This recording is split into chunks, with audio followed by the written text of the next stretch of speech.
دكتورة عالمة.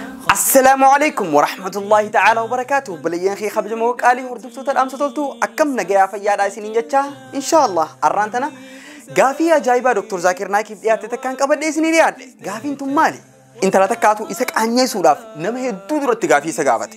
Gaafii inni takkaafirraan eegin gaafii yeroo dheeraa inni deebisaa isii beeku tagartee gaafiin tun twist godhamtee jijjiiramtee akka inni confused ta'ee afaan wallaalee gartee nama duratti qaanyoof beekaa isa gaafatte. Duba intalti isa qaanyeessuudhaaf dhufte tun akkam taati? Laata akkam jechuudhaan Dr. Zakir gaafii tana jalaa baha. Intalti isaa ta audience keessa jirtu way abbaan kiyya irraa waa qabamee jettee gartee qaanfattee isaa gartee qabamuuf deemu.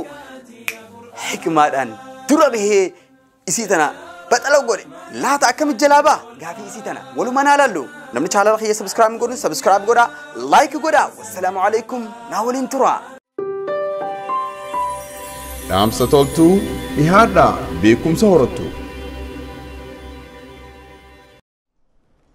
Next question asked by Nawaz Sharif from Calcutta.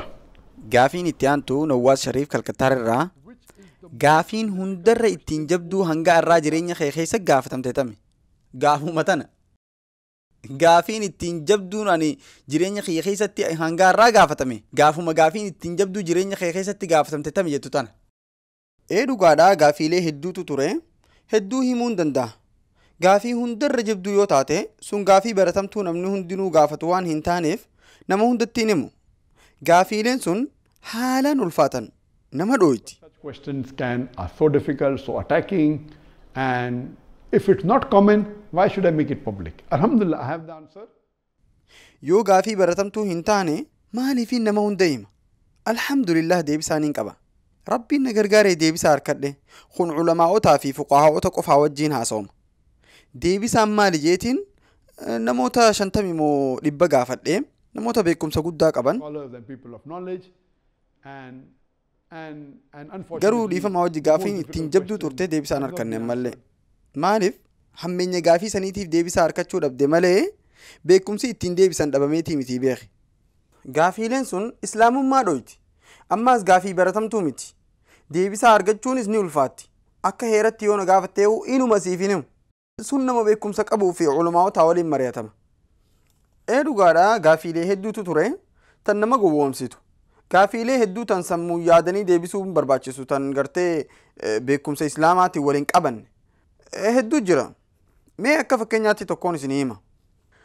Tun gaafii ittiin jabduutillee hin jedhu garuu gaafii nama shawwaddu. Ni yaadadha bara 2014 immoo tooruma sanii Dubaayitti ture. Eegaan barnoota kiyya xumure booda daawwattoota nama 15,000 immoo 20tu ture. Intala kaafiraa takkaatu gaafii na gaafate. Maal naan jettee Saati Dr. Zakir yeroo hedduu dhalaan muslimaa maaliif akka hijaaba uffachuu qabdu nama dhaamaa oolta. Mee obboleeyyan lakkuu lama kan bareedinni isaaniitis tokko takka hijaaba uffattee qaama isii guutuu uwwiftee harkumaa fi fuula qofa dhiifte. Taan ammoo huccuu biyya faranjii uffattee gurdii gabaabduu fi huccuu haphii qaama isiin sattarre gartee uffattee deemtu. Isaan lachuu karaa Dubai gubbaa yoo deemutti jiraatan haa jennu mee durriyyeen tokko dhalaa lakkafuuf taa'ee eegaa jiraate dhalaatam lakkafa jettee yaadda. Gaafii tanaanuu durraa gaafadheetiin fakkeenyaas kannaa ture bara 90moota keessa gaafaan dubartii islaama keessatti je'ee haasawa godherraa eegalee gaafiin tun nu dhufti. Bara 1993 irraa eegalee gaafii tanaan gaafachuu ture. Gaafii tana walgahii irrattis gaafadhee eenyutu lakkafama intala huccuu akka faranjii uffatte sani gurdii gabaabduu fi morma qullistu. Maaliif jennaan nama harkisti amata 20f deebisaan takkuma turte. Intalti tun dhuftee gaafii irra deebitee yaa doktor garuu akka kiyyatti intala hijaaba islaamaa uffatteetu lakkafamaa jette. Hay maaliif hin jeen sababni dhiirti waan huccuu duuba jirtu san arkuu feetii jette saniif durriyyeen dubartii hijaaba uffattee lakkafaa jette. Hoggaatan intaltiiti daawwattoota keessa turte hay Yaaboo abbaan kiyya qabame har'aan tana abbaan kiyya qabame jette gaaboo. Gaafiin akkanaatis takkaa deebisaan harkanne anis qaab je'eetumaaniif duubattichi deebi'e. Deebisaan akkanaatun deebisaa shayxaanaati ittiin si qabuuf itti fayyadamanii beeki. Garuu alhamdulillah haala akkasii keessatti kan yeroo hunda nama gargaaru rabbuma. Akkasumatti ol ka'ee yaa obboleetii gaafii bareedduu gaafatteen jeen.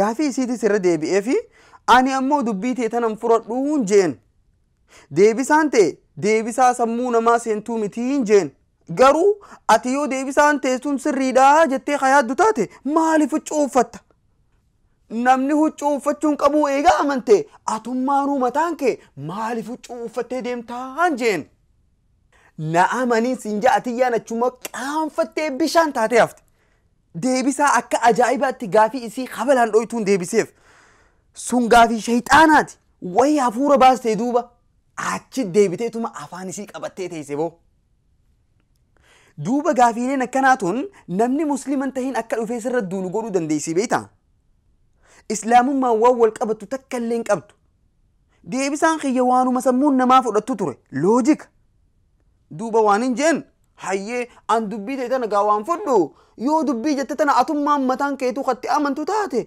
huccumamaa uffattee deemtaa an jeen isinis beekta akka ajaa'ibaa uffattee turte hoggaasanii hay duuba maalumaafuu uffattaan jeen qaaboo duuba gaafii akkanaa tanaaf deebisaan xikmaadhaan tahuu qabdi ud'u ilaa sabiili rabbika bilxikmati walmawcidati alxasana jecha bareedaa hayyummaa qabuu fi hunda caaluun karaa rabbitti nama yaamta gaafiileen akkanaatun hedduudha فيديوهات تيجان خيسة يولال تنير كتن هيا السلام عليكم ورحمة الله وبركاته فيديو تنرى وان بريدا كبرتن أبدي قدان كبا قالتوما يوسني فتاتي لينكي تناس شير وليف قدا فيديو لينان إيهيسي فيديو لي أداداني دلقيس لينكي قما قما نجرو خانا رتقاتي لا سبسكرايب قولوا لين دقتنا فيديو تنالي شير قدا ولينقاها بيكم سووا باللسا دي والبرسيسا والسلام عليكم نقيا الناترا خالقاتي يا قرآن جتا رحمتي خالق والآن